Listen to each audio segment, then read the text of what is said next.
Welcome to शाश्वत academy Pune. मी महेश पाटील. आपण आज डिपार्टमेंटल PSI 2022ला जी परवा झालेली आहे त्याचा आज इंग्लिशचं पूर्ण डिटेल एक्सप्लेनेशन बघणार आहोत. त्याआधी सर्वात इम्पॉर्टंट, फेब्रुवारी महिन्यामध्ये मी हा एक व्हिडिओ टाकलेला होता ऑलरेडी की डिपार्टमेंटल PSI तयारी कशी करावी. त्यामध्ये मी क्लिअरली एक मेन्शन केलं होतं की जरी सिलेबसमध्ये 12वी दर्जा दिला असला तरी दर्जा 12वी नाही, त्यात येणारे सगळे प्रश्न हे पदवी दर्जाचे असतील.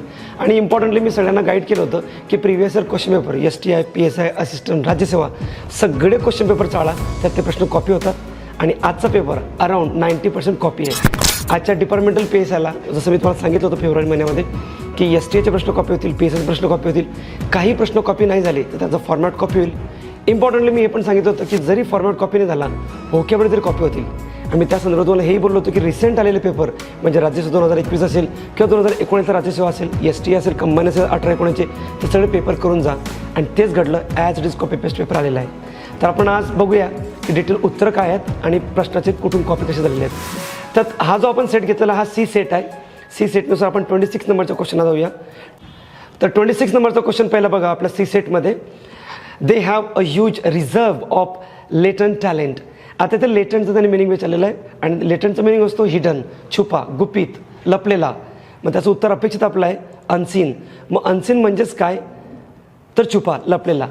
विषय म्हणजे काय तर हा प्रश्न STI 2016चा कॉपी केलेला आहे. The word latent is a synonyms with, त्याचं उत्तर आहे माझं हिडन. तर सेम मी वारंवार सांगत असतो की व्होकॅब्युलरी कॉपी होतात, प्रश्न कॉपी होतात. तर हा त्याचं पहिलं एक्झाम्पल आहे. दुसरा प्रश्न क्वेश्चन नंबर 27. त्यात त्याने मॅच द फॉलोइंग पेअर्स म्हटलेला आहे. पहिला शब्द इसेंट्रिक. इसेंट्रिक म्हणजे कोण ज्याच्या हॅबिट्स ऑड असतात, जो विचित्र विक्षिप्त व्यक्ती असतो, ज्याचं वागणं ज्याचं बोलणं अतिशय वेगळं असतं, जो आपल्या गटात बसत नाही, समाजामध्ये तो समाजासारखा वावरत नाही असा.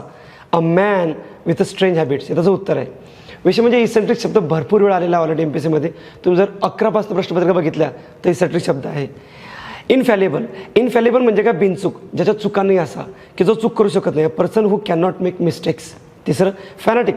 फॅनाटिक म्हणजे धर्मवेळा, धर्माविषयी, जातीविषयी, देशाविषयी त्याला फाजील अभिमान असतो. अतिउत्साही त्याला आपण म्हणतो person with narrow religious views. आणि पुढचा प्रश्न आहे थिस्ट. थिस्ट म्हणजे देवावर विश्वास ठेवणारा, म्हणजे a person who बिलीव्ज in God. तर याचं उत्तर अपेक्षित बघा आपलं 2. पहिल्याचं उत्तर जर 2 होतं आहे तर क्लिअरली इथं उत्तर माझं 3 उत्तर आहे. फॉरेस्ट 2017चा प्रश्न बघा इथं. स्टॉईक, इलिटरेट, इलिजिबल आणि हा इनफॅलेबल. तर हा इनफॅलेबल इथून कॉपी झालेला आहे. त्याचबरोबर इसेंट्रिक ऑलरेडी कॉपी. थिस्ट हा शब्द जवळजवळ डझनभर वेळा विचारलेला MPSCने. म्हणजे 2004, 5, 6, 9, 10, 11, 12, 13 भरपूर क्वेश्चन पेपरमध्ये हा पेपर थिस्ट. नेक्स्ट आहे 28 नंबरचा क्वेश्चन. त्याने म्हटलं आहे स्पेल करेक्टली ओळखा. स्पेल करेक्टलीचं वाक्य ओळखा. पहिलं अटेंडन्स. इथं अटेंडन्सचा A पाहिजे, इथं चॅलेंजला E पाहिजे, इथं अँटेनाला $N पाहिजे, चुकला पहिला रो. दुसरं बेगरला G पाहिजे, इथं क्लायंटला E पाहिजे, हा रो चुकलेला आहे. मग हा तिसरा रोज आहे अटेंडन्स, कॅलेंडर, डिटर्जंट आणि एम्परर हे बरोबर आहे. चौथ्या वाक्यामध्ये पुन्हा बघा सॅनिटरी चुकलेलं आहे, त्यानंतर मटेरियल चुकलेलं आहे. हे शब्द तुम्ही स्पेलिंग जर प्रिव्हियस इयर क्वेश्चन पेपरचं जर तुम्ही गेलात, सपोज आता 0 इयर पुस्तक जे मी लिहिलं आहे त्यात जर तुम्ही स्पेलिंग एररच्या चॅप्टरमध्ये गेलात आणि ते सगळे शब्द बाहेर जरी काढले तर तुम्हाला कळेल की अटेंडन्स आहे, कॅलेंडर आहे, डिटर्जंट आहे ऑलरेडी विचारलेलं आहे भरपूर वेळा. तर तुम्ही तेवढे जरी केले असते तरी हा प्रश्न सॉल्व्ह झाला असता. नेक्स्ट आहे 29 नंबरचा क्वेश्चन. CI2I. CI2I ही इडियम विचारली त्याने. आणि CI2I म्हणजे काय ॲग्री असणे, एकमेकांशी सहमत असणे. म्हणजे असं D म्हणजेच पर्याय क्रमांक 3 उत्तर याचं. आता CI2I हाही बऱ्याच वेळा आलेला प्रश्नपत्रिकेमध्ये बघूया. हा बघा टॅक्स असिस्टंट 2016ला प्रश्न आहे बघा. Rajaji did not CI2I with mister Nehru on some issues. हा CI2I म्हणजेच ॲग्री असणे, एकमेकांशी सहमत असणे. ही कॉपी झालेली इडियम आहे आपल्याला. नेक्स्ट क्वेश्चन आहे 30 नंबरचा. 30 to 34 आपल्याला पॅसेज विचारला आहे. मी आधीच म्हटलं होतं डिपार्टमेंटल PSIला फेब्रुवारीच्या महिन्यामध्ये जो मी व्हिडिओ अपलोड केला होता यूट्यूबवरती त्यात क्लॅरिफाय केलं होतं वन थिंग की पॅसेज जे असतील ते अतिशय सोप्या दर्जा नसतील, 12वी दर्जा नसतील, त्यांचा दर्जा हा स्टँडर्ड असेल आणि ग्रॅज्युएशन असेल. आणि हा पॅसेज अराऊंड 6 पॅराग्राफ्स आहे, अराऊंड 400 शब्दांचा हा पॅसेज आहे. रीड करायला गेला तर तुम्हाला ॲटलिस्ट 10 ते 15 मिनटं लागतील. तर इलेक्ट्रिक व्हेकल इंडस्ट्रीविषयी बोललं गेलं आहे की इलेक्ट्रिक व्हेकल इंडस्ट्रीला इंडियामध्ये काय प्रॉस्पेक्ट आहे, काय फ्युचर आहे, यात काय चॅलेंजेस आहेत. काही 2-3 लोकांची परिवर्तन दिलेलं आहे की त्यामध्ये लोकांचा कन्झ्युमरचा या क्षेत्राकडे बघण्याचा उद्देश काय आहे, त्यांच्या रिक्वायरमेंट्स काय आहेत, याविषयी हा पॅसेज आहे. पॅसेज ह्यूज आहे, लॉंग आहे खूप आणि प्रश्नही मल्टिपल आहेत, म्हणजे सिंगल लाईन क्वेश्चन नाही आहे. पहिला प्रश्न the passage shows that. Passage काय शो करतो तर पहिलं A उत्तर आहे digital connectivity experts are concern with the vehicle users and consumers. तर A उत्तर आहे त्याचं. A म्हणजे पर्याय क्रमांक 2 उत्तर आहे. 30चं 2 उत्तर आहे. 31 नंबरचा question, the integrated system of transportation should mainly think of. कशाची थिंक करता येते, तर ते थिंक फक्त एका गोष्टीविषयी करताय, safety and experiences of vehicle users. D म्हणजे पर्याय क्रमांक 4 उत्तर आहे 31चं. 32 नंबरचा क्वेश्चन आहे, vehicles users are reluctant to use electric vehicles because. ते का घेत नाही इलेक्ट्रिक व्हेकल सध्या, तर OEMs have fail to remove their barriers. पहिलं बरोबर आहे. The EV industry does not provide connected mobility. A आणि बी उत्तर आहे, म्हणजे पर्याय क्रमांक 4 उत्तर आहे माझं 32चं.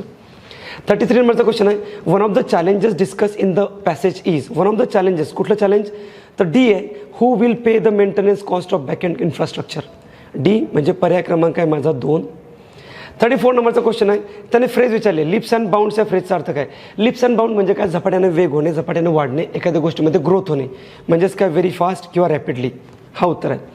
विषय म्हणजे ही जी इडियम आहे ही ऑलरेडी PSI 2013ला MPSCने विचारलेली आहे, बाय लिप्स अँड बाउंड्स. हा बघा, हा PSI 2017चा पेपर आहे, त्यामध्ये त्यांनी इडियम 3 दिलेले आहेत आणि त्यांनी म्हटलं कुठली करेक्ट आहे. तर मूळ फ्रेज पहिली बाय लिप्स अँड लॅप्स, इथं लॅप्स हा चुकीचा आहे, तिथं पाहिजे तर bounds. By leaps and bounds हा PSI 17चा पेपर आहे आणि त्यातली त्यांनी कॉपी केली, म्हणजेच ती पॅसेजमध्ये आलेली होती.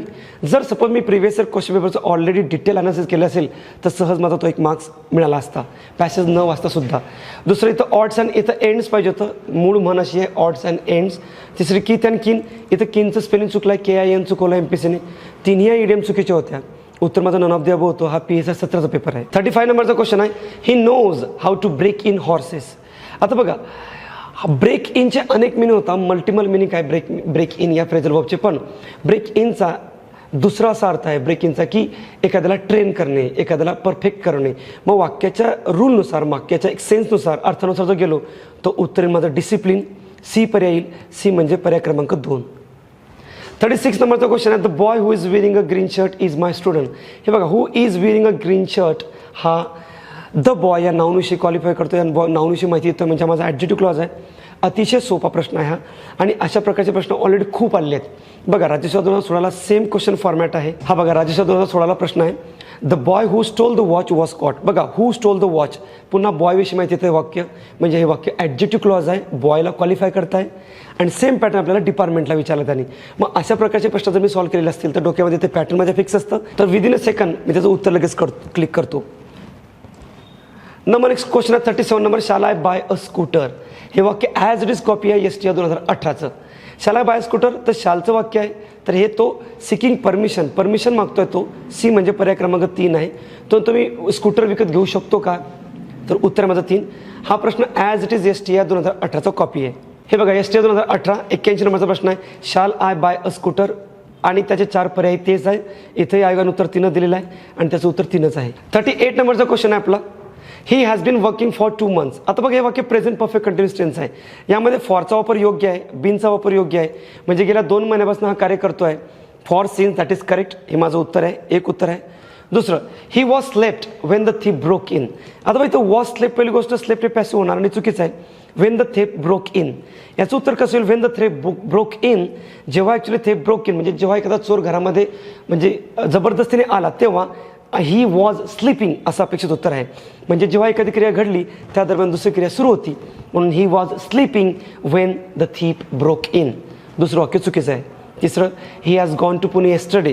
येस्टरडे हा टाईम सिम्पल पास्ट टेन्सचा असतो, म्हणून वाक्यात V2चा वापर होईल. ह्या वाक्यामध्ये हॅज गॉन चुकीचा आहे. इथं हॅज गॉनच्या ऐवजी वेंट येईल, कारण क्रियेचा जो टाईम आहे तो येस्टरडे आहे आणि तो सिम्पल पास्ट टेन्स आहे, म्हणजे he went to Pune yesterday अपेक्षित आहे उत्तर. चौथं, we have gone there last week पुन्हा सिम्पल पास्ट टेन्सचा टाईम आहे, म्हणजे याच्यात V2चा वापर होईल, म्हणजे इथं हॅव गॉनच्या ऐवजी पुन्हा इथं वेंट येईल, म्हणून दोन्ही वाक्य चुकीचे आहे. आणि विषय म्हणजे हे 4ही वाक्य फॉरेस्ट 2017चे ॲज इट इज कॉपी आहेत. हे बघा, फॉरेस्ट 2017 क्वेश्चन नंबर 39, त्यात बघा त्याने काय म्हटलं, he has been working for 2 months. हे वाक्य बरोबर आहे. He went to Mumbai yesterday, he went, इथं वाक्य बरोबर दिलं त्याने. इथं बघा, we have gone there last week, हा जो लास्ट वीक आहे हा सिम्पल पास्ट टेन्सचा टाईम आहे, म्हणून हॅव गॉनचं होईल इथं वेंट. जसे तसे वाक्य तिकडे कॉपी केलेले आहे MPSCने. नेक्स्ट 39 नंबरचा क्वेश्चन आहे, she has been missing dash Monday last. मग आता ही क्रिया लास्ट मंडेपासून होते म्हटल्यानंतर यामध्ये टाईम, यामध्ये ड्युरेशन काउंट होत नाही आहे, म्हणून यात सिन्सचा वापर होईल. जर क्रियेचा टाईम किंवा ड्युरेशन काउंट होत नसेल तर आपण सिन्स वापरतो, आणि जर क्रियेचा टाईम आणि ड्युरेशन काउंट होत असेल त्यासाठी आपण फॉरचा वापर करतो. प्रेझेंट परफेक्ट कंटिन्युअस टेन्समध्ये आपण यांचा वापर करतो. उत्तर आहे माझं 1. 40 नंबरचा क्वेश्चन बघा, it is extremely hot today. त्याने एक्स्ट्रीमली या ॲडव्हर्बचा टाईप विचारला आहे. ते एक्स्ट्रीमली हॉट, आता हॉट किती बरं, तर हॉट या ॲडजेक्टिव्हविषयी हा माहिती येतो आहे. मग मोजता येणार नाही किती हॉट असणार आहे, म्हणून हा माझा ॲडव्हर्ब ऑफ डिग्री आहे. पर्याय क्रमांक 3 उत्तर आहे.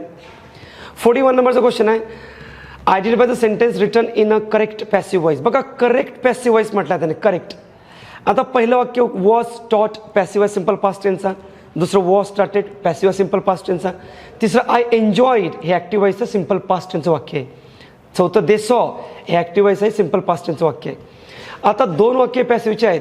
पहिलं वाक्य पॅसिव्हचं हे माझं उत्तर आहे, the Peter was caught to sing by mister Prince, हे वाक्य बरोबर आहे. मग दुसरं का चुकीचं आहे, दुसरं पॅसिव्हचं स्ट्रक्चर आहे पण ते अर्थहीन आहे. अर्थहीन म्हणजे काय, टीम वॉज स्टार्टेड, त्याला स्टार्ट करण्यात आलं होतं का, to respect by his colleagues, ह्या वाक्याचा सेन्स नाही की टीमला स्टार्ट करण्यात आलं होतं. म्हणून जरी हे पॅसिव्हमध्ये लिहिलं असलं तरी करेक्ट पॅसिव्ह व्हॉइसमध्ये ते नाही आहे, म्हणून हे वाक्य चुकीचं आहे. दुसरं पर्याय क्रमांक 1 माझं उत्तर आहे. 42 नंबरचा क्वेश्चन आहे, the sun has ripen the fruit. मग इथं हॅज रिपन आहे, याचा पॅसिव्ह व्हॉइस होताना हॅज बीन आणि हॅव बीन होईल. मग एकच ऑप्शन आहे आपला, the fruit has been ripen by sun. पर्याय क्रमांक बी म्हणजे पर्याय क्रमांक 3. 43 नंबरचा क्वेश्चन आहे, फ्रॉस्ट. फ्रॉस्टचं वर्ब फॉर्म कुठला आहे, तर फ्रीज आहे. फ्रॉस्ट म्हणजे काय, ते गाठले गोरठलेले सगळे ते दवबिंदू, ते दवबिंदू एकत्र येतात, ते मिक्स होतात, तो नाऊन आहे, त्याचा वर्ब फॉर्म फ्रीज आहे. फ्रीज म्हणजे एकत्र येऊन फ्रीज होणे, हा जो वर्ब फॉर्म आहे. 44 नंबरचा क्वेश्चन आहे, हा क्वेश्चन आहे राज्यसेवा 2019चं कॉपी ॲज इट इज. हे कंडिशनल वाक्य आहे. पहिल्या वाक्यामध्ये लेफ्ट हा सिंपल पास्ट आहे, मग इथं विलचं वूड पाहिजे होतं. दुसरं वाक्य हा सिंपल प्रेझेंट टेन्स आहे, ट्राय, मग इथं विल पाहिजे होतं वूडच्या ऐवजी. तिसरं वाक्य हॅड रिटर्न, हा पास्ट परफेक्ट आहे, मग पुढच्या वाक्यामध्ये वूड हॅव, शुड हॅव, कुड हॅव पाहिजे होतं, हे चुकीचं आहे. चौथं वाक्य हॅड फाउंड, हा पास्ट परफेक्ट आहे, आणि पुढच्या वाक्यामध्ये कुड हॅव सेव्ड, मॉडल परफेक्शन आहे. उत्तर माझं 4 आहे. आणि हे वाक्य ॲज इट इज राज्यसेवा 2019चं कॉपी आहे. हे बघा राज्यसेवा 2019, हे वाक्य बघा, if we had found him earlier we might have saved him. ते पर्याय क्रमांक 2 जे ते ॲज इट इज आयोगाने कॉपी केलेलं आहे डिपार्टमेंटल PSIला. नेक्स्ट आहे बघा 45 नंबरचा क्वेश्चन. हा 45 नंबरचा क्वेश्चन आहे, कंबाईन 2019 आणि राज्यसेवा 2021 दोन ठिकाणी कॉपी आहे, आणि ॲज इट इज तो कॉपी केला डिपार्टमेंटल PSI 22ला होता. None of us knew the way. आता हे वाक्य ननचं आहे, निगेटिव्ह वाक्य, म्हणजे टॅग पॉझिटिव्ह होईल. सिंपल पास्ट टेन्स आहे न्यू, त्याचं होईल डिड वी सी. सी म्हणजे पर्याय क्रमांक 2. आणि हा प्रश्न 2 वेळा कॉपी आहे, राज्यसेवा 21 आणि कंबाईन 2019. बघा राज्यसेवा 2021चा पेपर आहे, none of us knew the way as it is copy आहे. उत्तर याचं डिड वी, याचं बी उत्तर आहे. 46 नंबरचा क्वेश्चन आहे, the dog that barks does not bite. आता बघा दॅट बार्क्स हा डॉग विषयी माहिती येतो आहे, म्हणजे आपण माझा ॲडजेक्टिव्ह क्लॉज आहे. उत्तर आहे माझं 1. सेम क्वेश्चन फॉर्मॅट जर बघितला तर तो आहे आपल्याला फॉरेस्ट, तो आपल्याला STR 2017ला as it is copy format बघूया आपण. बघा STR 2017चा पेपर आहे, 74 नंबरचा क्वेश्चन आहे, hungry dogs bark throughout the day. The dog that have no food bark throughout the day. Dog without food bark throughout the day. थोडक्यात येथेही त्याने clause विचारला आहे, आणि क्लॉज म्हणजेच हाही ॲडजेक्टिव्ह क्लॉज आहे. मग या टाईपचे प्रश्न जर मी ऑलरेडी प्रिव्हियस इयरचे बघितले असतील, सॉल्व्ह केले असतील, याच्यावरती मास्टर मिळवली असेल, तर सेम या स्ट्रक्चरमध्ये येणारे प्रश्न मी लगेच क्लिक करू शकतो आहे. म्हणून मी वारंवार सांगत असतो माझ्या लेक्चर्सलाही की previous years question paper is the reality. Next question आहे 47 नंबरचा question, a decision which can not be alter or withdrawn. अशी डिसिजन की तुम्ही ते बदलू शकत नाही, त्याला 1 वर्ड सबस्टिट्यूट विचारला त्याने, ते आहे आपलं उत्तर इरिव्होकेबल. मग इरिव्होकेबल म्हणजे काय, that you can not change. Inexplicable म्हणजे काय, जे एक्सप्लेन करता येत नाही. इनऑडिएबल म्हणजे काय, की जे ऐकू येत नाही. आणि इलिसिट म्हणजे काय, अनलॉफुल, इलिगल. 47चं उत्तर 3 आहे. 48 नंबरचा प्रश्न, सँग्विन म्हणजे काय, होपफुल, त्याचा मिनिंग विचारला त्याने. होपफुल म्हणजेच काय, मग ऑप्टिमिस्टिक, आशावादी असणे. हा प्रश्न ॲज इट इज कॉपी आपला क्लर्क 2017. बघा क्लर्क 2017चा पेपर आहे, यात त्याने मॅच द फॉलोइंग विचारला आहे. सँक्टिटी हा सँग्विन, सॅडॉनिक आणि सॅटिएट. तर यातला जो सँग्विन आहे याचं उत्तर इथं आयोगाने होपफुल दिलं आहे. होपफुल म्हणजेच आशावादी, आशा ठेवणारा, म्हणजेच ऑप्टिमिस्टिक, हा कॉपी आहे. मग आता हा सँग्विन कॉपी म्हटल्यानंतर जो व्यक्ती आता हा व्हिडिओ बघतोय किंवा स्टडी करतोय पुढच्या एक्झामसाठी, त्याने काय करावं, इतर शब्द हे सँक्टिटी, सॅडॉनिक, सॅटिएट हे डोक्यात आधी फिक्स करावे. कुठलं पुस्तक वाचून, कुठल्या नोट्स, ते सगळी प्रायोरिटी नंतर. First priority should be previous year question paper. त्याचे 0 इयर पुस्तक मी लिहिलेलं आहे, 0 इयर सेकंड एडिशन. त्यामध्ये सगळ्या ओक्याप ॲज इट इज डोक्यात फिक्स करा, त्याचे सगळे प्रश्न डोक्यात ॲज इट इज फिक्स करा. त्या पॅटर्नला सोडून काही वेगळे येणार नाही आहे. ह्या विषयामध्ये करंट अफेअर नसतं, त्यामुळे हा विषय सेम असणार आहे. So only Bible to get highest marks in English is PYQ. Next 49 नंबरचा प्रश्न आहे, हा फ्रेझल वर्बचा प्रश्न आहे.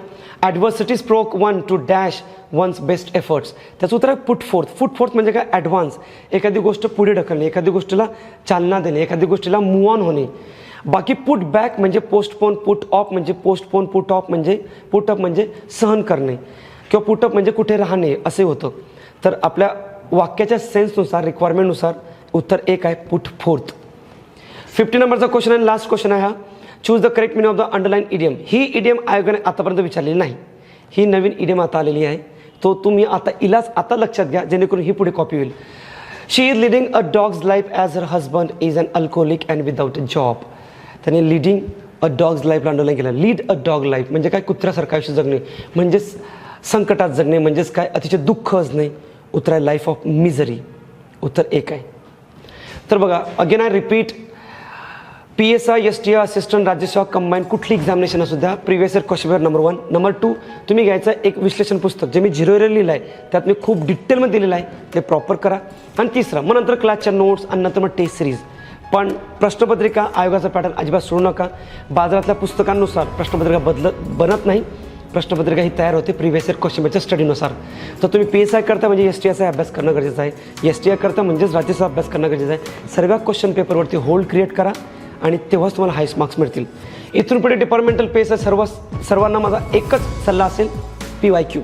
तुम्ही ते 12वी दर्जा त्या सिलेबसमध्ये मेन्शन आहे, पण आता मी क्लिअरली दाखवतो तुम्हाला की प्रश्न STIचा कॉपी आहे, राज्यसेवा कॉपी आहे, कंबाईनचा कॉपी आहे. तर तुम्ही अभ्यास करताना 12वी दर्जा डोक्यात काढून टाका.